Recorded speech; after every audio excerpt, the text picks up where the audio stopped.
Yun, what's up mga pare ko? Kumusta? Sana okay lang kayo. At ako'y okay lang din naman. Yan. So, welcome back sa Paridan TV. Yan. So, dry na yung ating lupa na pinagtaniman ng ating sili. Yan.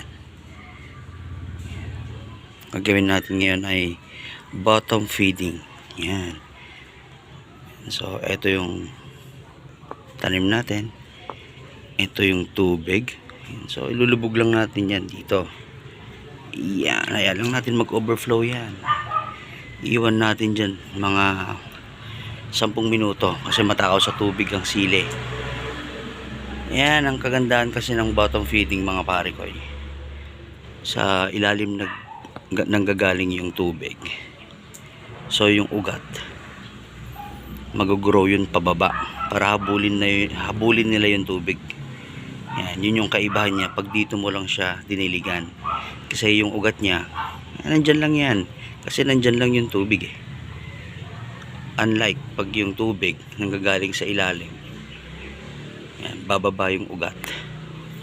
So, mas dadami din yung ugat.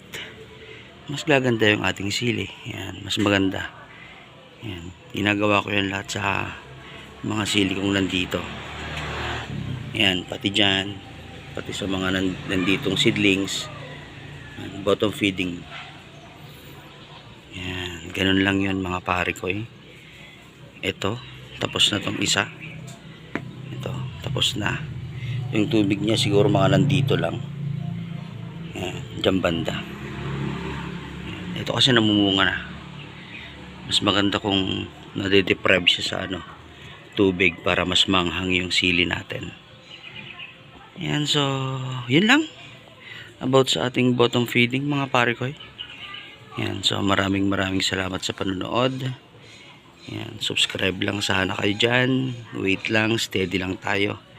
Let's grow and let's go. Let's grow strong. Wrap up.